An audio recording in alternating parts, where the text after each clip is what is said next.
Olá, meus amigos e minhas amigas. Eu estou aqui passando para fazer alguns comentários a respeito da política de juros altos para combater a inflação, que é uma política mundial. Não é só brasileira, não. Eu falo sobre o Brasil, vocês que me acompanham, que já viram algumas vezes os meus comentários sobre a política de juros altos, sabem que eu coloco sempre esta posição. A política de juros altos não é uma política brasileira, é uma política mundial. Portanto, não é só no Brasil que está acontecendo isso. Vamos mostrar que, como eu sempre disse, os economistas não percebem que a política de juros altos não combate a inflação. Ela é inócua em relação à inflação. É feito insignificante, às vezes até para mais. Obviamente, quando começa o combate à inflação, por mais incrível que possa parecer, quando aumenta-se a taxa de juros, o primeiro aumento, há um aumento na inflação, porque as pessoas já sabem com antecedência que vai aumentar a taxa de juros, e o Banco Central é o maior conhecedor do que existe em relação à inflação. Se ele vai atacar a inflação, é porque a inflação está vindo alta. Então as pessoas se preparam, fazem compras antecipadas, se preparam para evitar prejuízos ou reduzir prejuízos em relação. E com isso aumenta a demanda agregada, não diminui.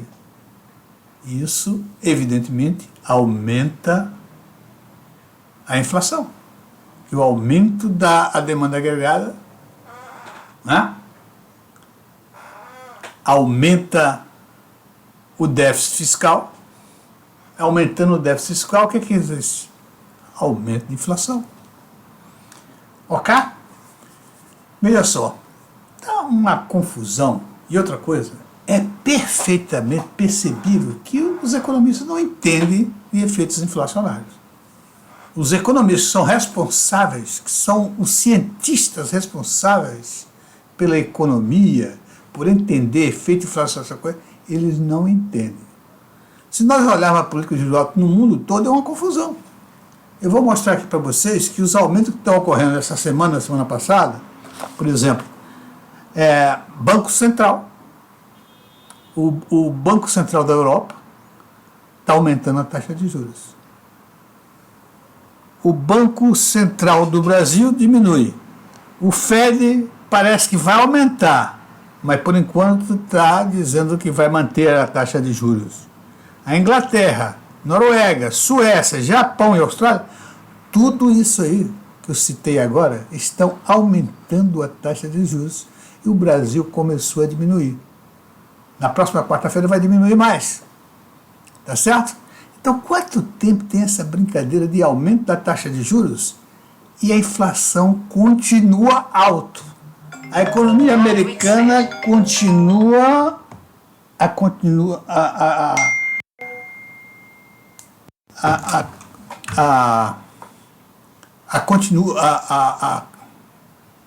economia americana está crescendo. E por isso parece que os Estados Unidos, que baixou, que já aumentou ao máximo a taxa de juros, vai aumentar mais ainda.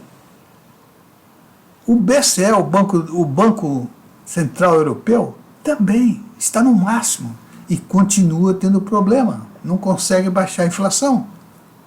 A inflação do BCE, da Europa, está reduzindo, mas levemente, enquanto o juros está subindo com uma certa força e a inflação diminui levemente.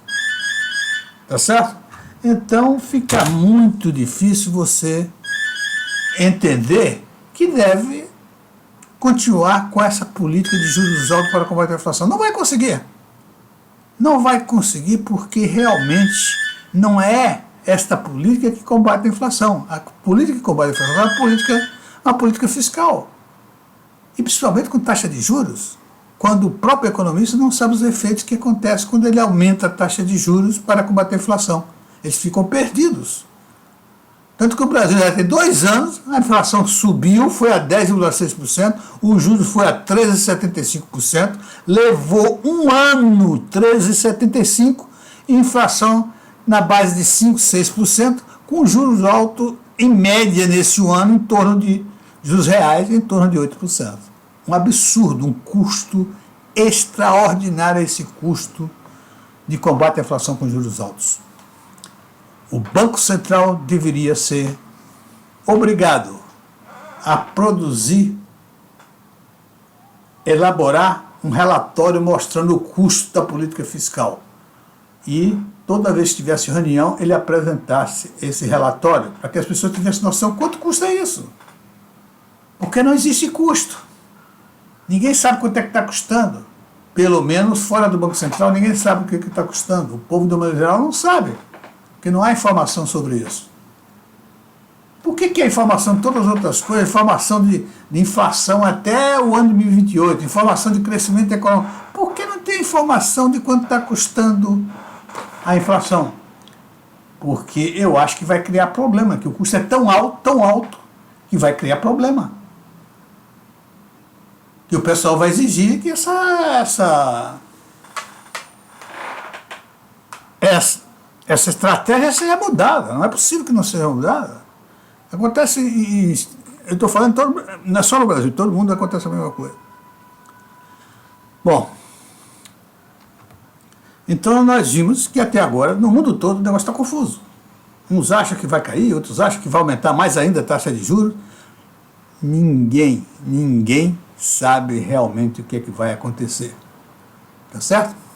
Bom, quais são as consequências de juros altos? Só para a gente perceber o que acontece quando se é estabelecida uma estratégia de juros altos para combater a inflação. Primeiro, ela provoca o aumento da dívida pública e o seu custo. Ora, quando eu aumento, eu vou tomar o Brasil, mas em qualquer lugar, quando eu aumento a taxa de juros, o que é que eu estou fazendo? O Banco Central, como é que ele aumenta a taxa de juros? E ele aumenta por quê? Porque ele quer reduzir a demanda agregada, para que reduza a pressão sobre a oferta de produtos e bens e serviços. Tá certo? Então, mas o Banco Central, para retirar poder da demanda, poder aquisitivo da demanda, ou seja, retirar dinheiro da economia, ela oferece títulos públicos. Isso significa o quê? Dívida do governo.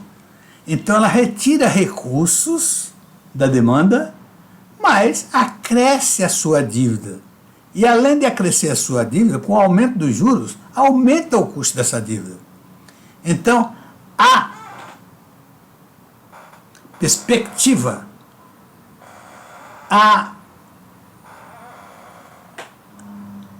o agente econômico, evidentemente, começa a perceber que mais tarde vai ter mais inflação e age em função disso, tá certo? Então é isso que acontece. Depois, prejuízos aos BCs. Porque é o BC que aumenta a dívida. E como ele aumenta a dívida, os juros pagam em cima dessa dívida.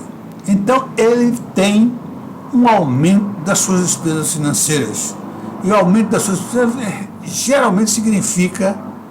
geralmente pode significar que o Banco Central vai ter prejuízo. Se não tiver prejuízo, reduz substancialmente o recurso que ele estava repassando para o Tesouro.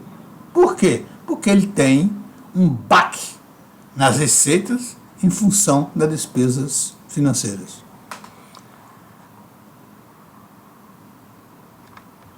Evidentemente, a carga de juros altos quebra bancos. Eu vou dar exemplo da economia americana. Na economia americana, teve uma quebra mais do que espetacular, uns 3 ou 4 bancos grandes americanos, recentemente. Por quê? Porque esses bancos, e os outros talvez também, estavam sobrecarregados de papéis de título de renda fixa do governo. E esses papéis tinham uma taxa de juros muito baixa.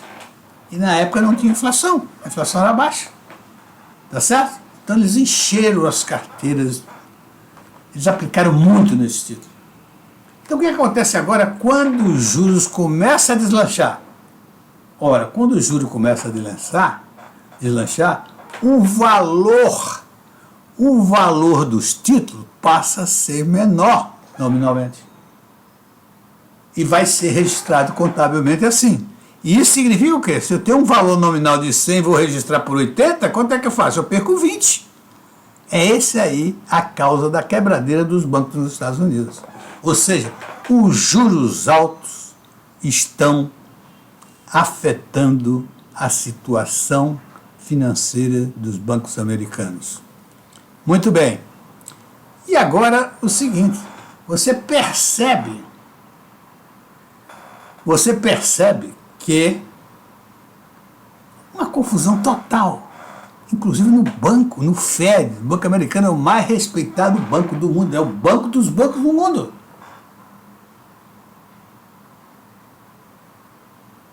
E eu estou sempre da teoria que tudo isso aí é dominado pelos economistas que não têm expertise e não conhecem os efeitos inflacionários porque não conhecem contabilidade, não tem uma expertise em contabilidade. Sempre olham contabilidade como uma coisa qualquer. Porque se eles conhecessem o princípio da contabilidade financeira, com certeza, eles teriam certeza o que é que está acontecendo com os juros. Tá certo? Então saberiam que política de juros altos não afeta a inflação. Muito bem. Olha, o que está acontecendo? O Banco Central Americano, vejam isso. O que ele está fazendo? Ele está aumentando a taxa de juros e com isso cria dificuldade para quem? Para os bancos. Como eu já disse, quando ele aumenta a taxa de juros, os títulos caem o valor. E isso dá prejuízo nos bancos. É por isso que os bancos estão quebrando. Aí o que faz o Fed? O Fed agora dá dinheiro, oferece dinheiro para os bancos que estão quebrando para não quebrarem.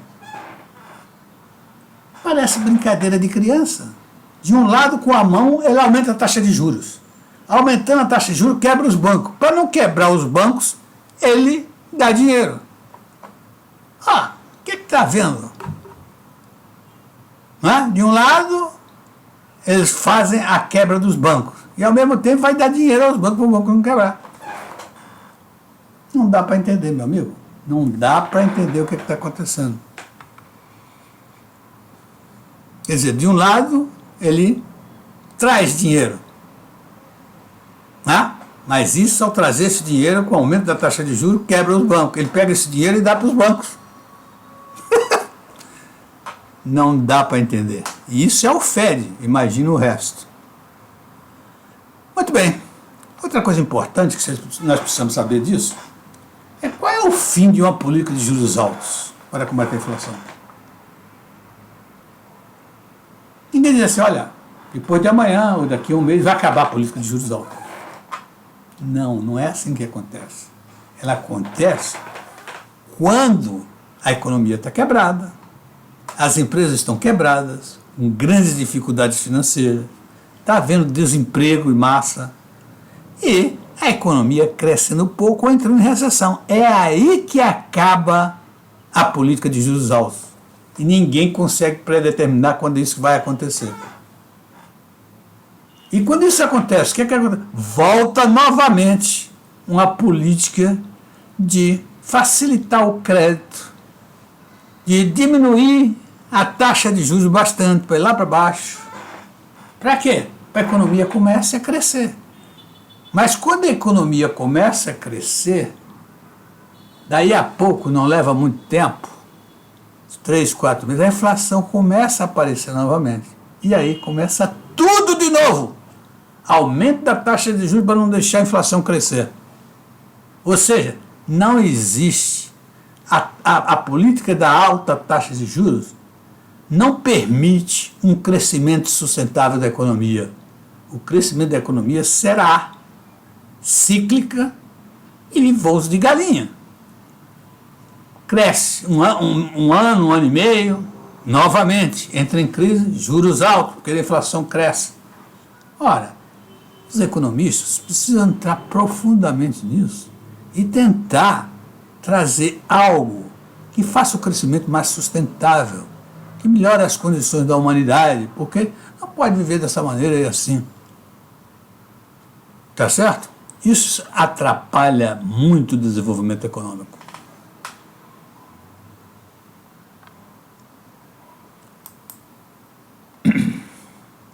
Agora, meus amigos, aí eu vou começar a mostrar que existem determinados fakes ou falta de conhecimento dos economistas que eu fico impressionado. Então, além de ter esse problema todo de não saberem aplicar qual uma política ou uma estratégia mais adequada para combater a inflação, eles aplicam a teoria, a política monetária, que ela não é adequada, ela não combate juros. Então vamos lá. Aí quando se pergunta aos senhores economistas, inclusive ao presidente do Banco Central, por que a inflação não cai imediatamente com a alta de juros? Já que vai combater a inflação com alta de juros, então eu aumentar a taxa de juros, o que é que deveria significar? Deveria significar uma queda da inflação. Mas não. A inflação continua subindo. Hoje, lá nos Estados Unidos, aqui no Brasil, continua subindo a inflação. O último resultado da inflação subindo. Então, por isso que o Banco Central está aí. Parece que vai diminuir, mas está em dúvida, porque a inflação está subindo. Então fica um negócio extremamente confuso. Não existe certeza. Não existe certeza, não. Não existe, assim, uma visão de um determinado tempo para que os agentes econômicos trabalhem em paz em relação a essas coisas. É uma confusão total. Econômica, organizacional. Todos os tipos aparecem em função da inflação. Então, ele diz o seguinte: olha, a inflação não cai imediatamente com a alta taxa de juros porque as empresas só reagem num período de 8 a 18 meses. O que é reagir? Eu vou dizer o que eles estão dizendo com reagir. Tá certo? Ora, a inflação vai ser baixada. Pelo menos a perspectiva que todo mundo está tendo aí é que a inflação vai ser baixada na próxima quarta-feira. O que vai acontecer? Todo mundo antecipadamente já está tomando medidas. Já estão fazendo compras antecipadas daqueles principais produtos, aqueles mais usuais, aqueles mais inflacionários, comidas, etc. Remédio, tudo isso está sendo comprado. Ninguém está esperando que a inflação chegue, todo mundo já sabe que a inflação vai vir mais alta. Por quê? Porque o Banco Central está dizendo isso. Vai aumentar, não sabe se diminui a taxa de juros. Se ele aumentar a taxa de juros, eu acho que o efeito inflacionário começa imediatamente. Em vez de ser só 0,23 como foi agora, vai ser mais no próximo mês. Então como é que não reage? Reage imediatamente. Primeiro é o seguinte: quando aumenta a taxa de juros, a dívida pública é rolada com o aumento da taxa de juros, com um custo maior. Dívida maior, custo maior. Por que não reage no período? Sabe por quê? Pelo seguinte: o reagir aí no sentido de quebrar. Porque a previsão da taxa de juros, a previsão, o objetivo dela é criar dificuldade financeira para as empresas não crescerem muito. E com isso reduzir o crescimento da economia. Mas isso, meu amigo, isso não é tiro ao alvo. Isso é cálculo. Cálculo é suposição. Você falou que está acontecendo assim, vai aumentar um pouco isso, vai aumentar um pouco aquilo, mas ninguém sabe. Não é como você pegar um revólver e mirar e atirar. Não existe isso.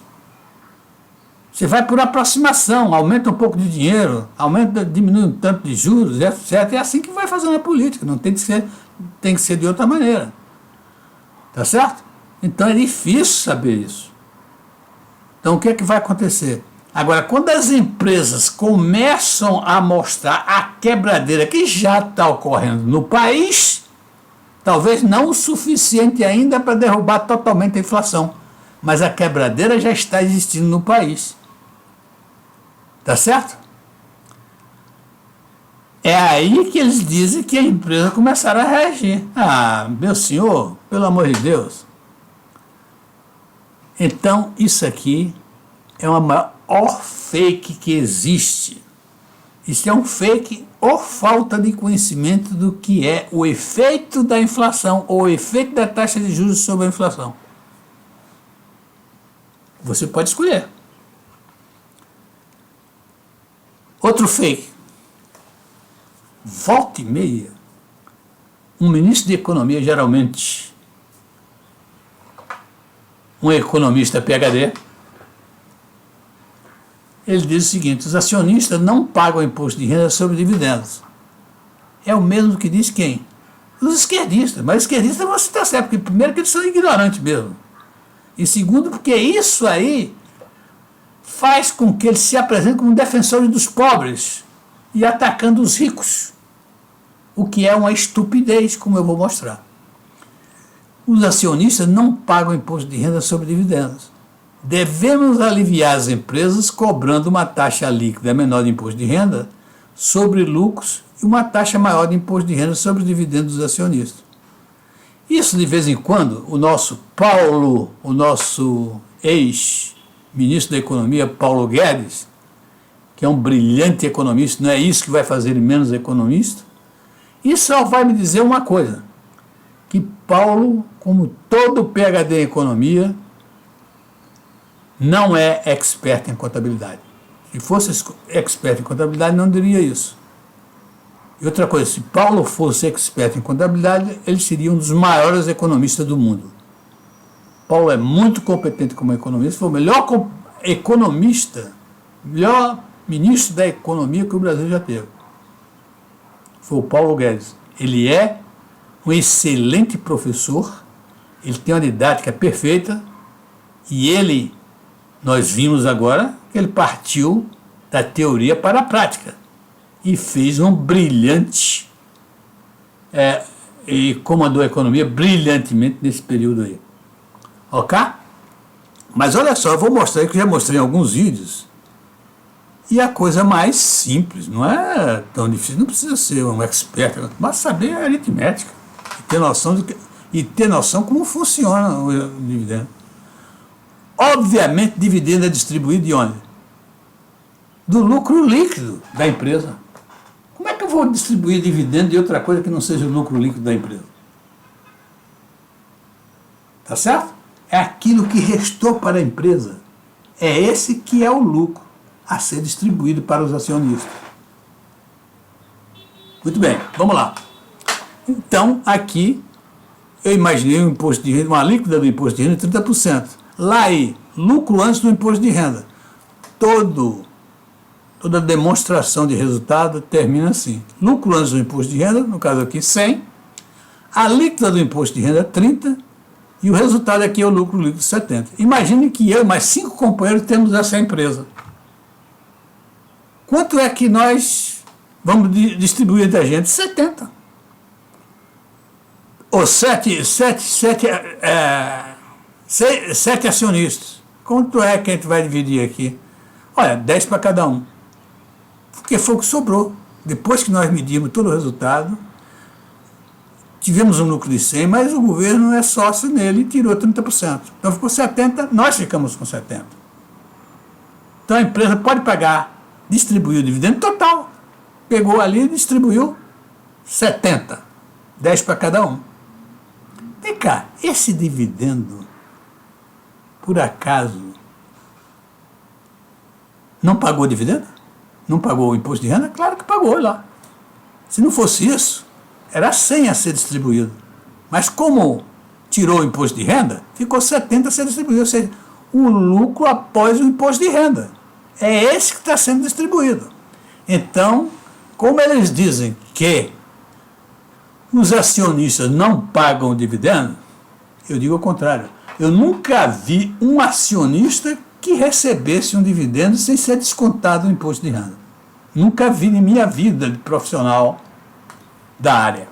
Tá certo? Nunca vi. Então, eu tenho a empresa que tem um dividendos a pagar de 70 e a arrecadação do governo de imposto de renda foi 30. 30 para o governo e 70 aqui de dividendos a pagar da empresa. Então, foi claramente que 70 dividendos a pagar. Dividendo 30, tá certo? Agora vamos para a outra parte da economia.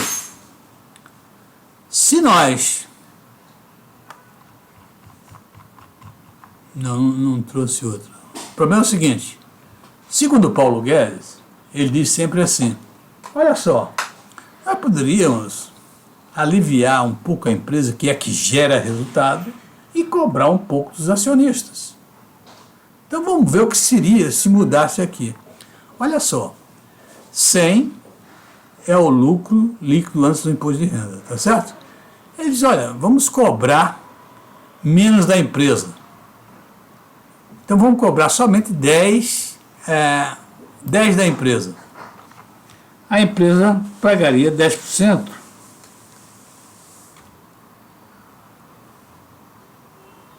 Quando ela paga 10%, o que é que sobra aqui? Sobra R$90. R$90. Bom, R$90 é o lucro líquido do imposto de renda.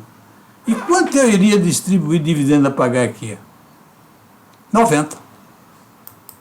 Tá certo? 90. Dividendo a pagar. E quanto seria de arrecadação do imposto de renda? O imposto de renda agora, aliás, se eu cobrar 20%, os 20% do imposto sobre o dividendo, eu vou cobrar 20% e esse imposto de renda sobre o dividendo aqui seria 18%. Desculpe aí, eu tinha preparado isso e esqueci. 18. E o dividendo a pagar seria quanto? Dividendo a pagar seria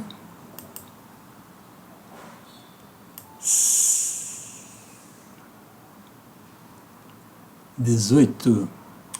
Aliás, aqui é imposto de renda, tá? Desculpe aí, mas eu vou refazer aí para ficar tudo tranquilo. 18. Então, tem um imposto de renda sobre a empresa e um imposto de renda sobre o dividendo, segundo a sugestão do Paulo Guedes.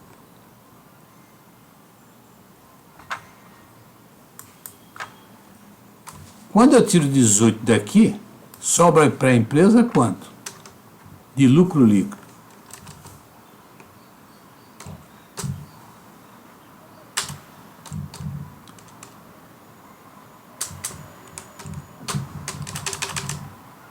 R$72. Bom, se sobram 72, nós vamos ver aqui de imposto de renda.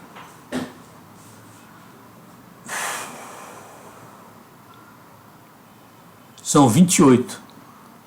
Imposto de renda aqui 10 e mais 18 daqui. Então o imposto de renda ali seria agora R$28. E o imposto de renda e o dividendo a pagar seria 90. Tá certo? Muito bem. Então vamos olhar agora o que é que sobrou, ou como interpretar esse resultado. O dividendos a pagar foi 90. Aumentou o dividendo a pagar, 90. Tá certo? Mas, como eu tirei 18, ele ficou 72. 72 dividendo a pagar. Quanto é que era antes? 70. Né? Vou botar aqui. 72. Dividendo a pagar, eu estou dizendo, é total, né? Então, 72. Então, se você olhar, se nós fizermos da maneira que Paulo sugere, aliviar um pouco a empresa, cobrar menos, né? E o imposto de renda aqui é 20%, então aqui continua 10%. Imposto de renda aqui, vou botar aqui 10% para ver bem as coisas. Desculpe aí, mas me perdi um pouquinho, mas não tem muito, 10% ali. E o imposto de renda aqui foi 20%. Eu acho que agora fica claro, se vocês não forem muito exigentes. Então, olha só, quando eu mudei essa distribuição e coloquei a primeira vez, deu 70 dividendos a pagar e a arrecadação de 30. Normal, como se faz hoje. Tá certo? Quando o Paulo sugere que a gente devia taxar menos a empresa, que ela é a produtora de resultado, e complementar a taxa com a cobrança de um imposto de renda maior aos acionistas. Então, nós botamos a taxa de 10%, a empresa aqui está pagando somente 10%. Antes ela pagava quanto? Ela pagava 30%. Aqui, ela pagava 30%. Hoje ela paga somente 10%. Aí vai, lucro líquido dela é 90%. Mas como eu estou cobrando 20% do acionista, vai 18%. E eu vou distribuir aos acionistas 72%. Quanto foi que eu distribuí antes ao acionista? 70%. Depois dessa facilidade, desse alívio para a empresa, o que foi que aconteceu? O acionista ganhou mais dinheiro e, obviamente, a arrecadação do imposto de renda foi menor. Foi 28 em vez de ser 30. 10 da empresa e 18 daqui. Exatamente 28. Ou seja, o acionista, com alívio prometido pelo Paulo na empresa sobre o imposto de renda, ela paga mais. A empresa paga, o governo arrecada menos e o acionista arrecada mais. Tá certo? Então, eu acho que não tem nenhuma, né? Eu acho, não, vocês estão vendo aí, não tem nenhuma possibilidade de melhorar esse aspecto.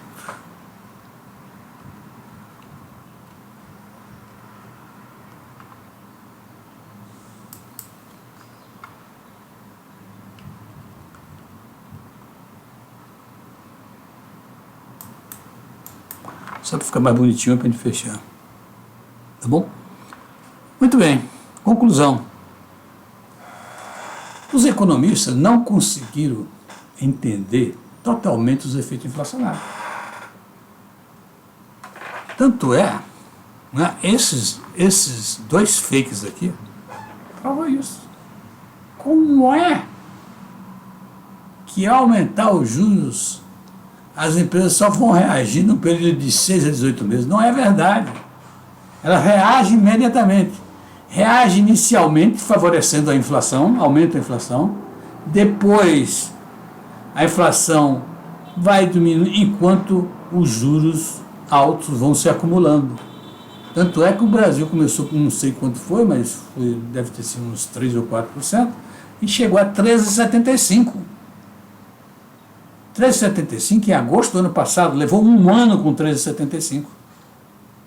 E a inflação caiu de 10,6%, que foi o máximo, ela caiu para 5, 6%.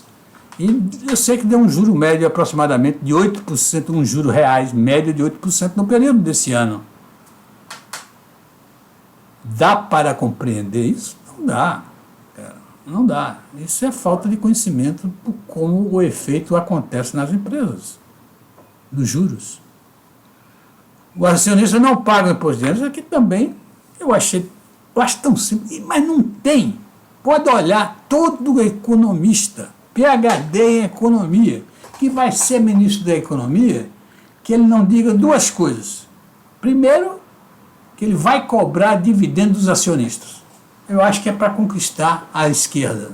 Não é possível que ele não saiba fazer uma conta dessa.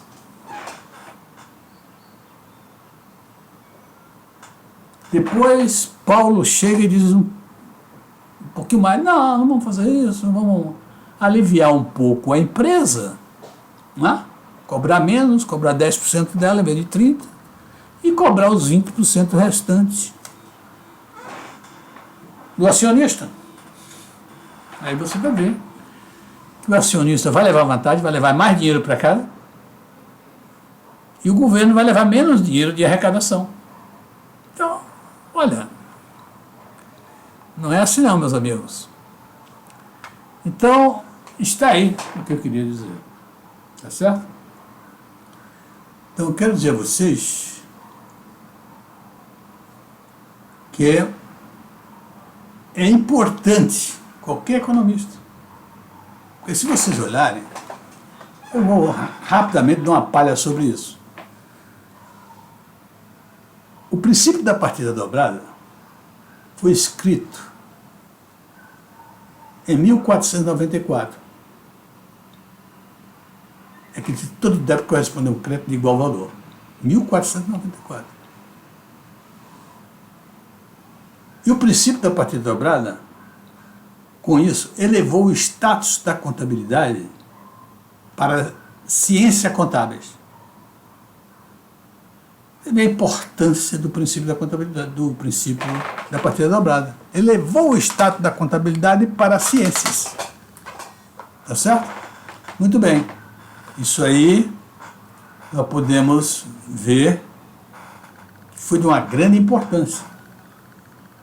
E outra coisa, percebam que a contabilidade a empresa não existe sem contabilidade. E a contabilidade foi feita para a empresa. Eu vejo como é importante o princípio da contabilidade, o princípio da partida dobrada. Ele levou a contabilidade ao nível de ciências, foi desenvolvida rapidamente em várias empresas, milhões de empresas, e não existe empresa sem contabilidade. Tá certo? Outra coisa, o princípio da contabilidade, o princípio da partida dobrada, eleva a contabilidade ao nível de ciência. E o que é que acontece no desenvolvimento? A contabilidade é o berço de todas as ciências que atuam na atividade econômica. Sobretudo de economia. Finanças também. Marketing também. Todas essas empresas que trabalham na área de atividade econômica foram gestadas no berço da contabilidade. É isso aí.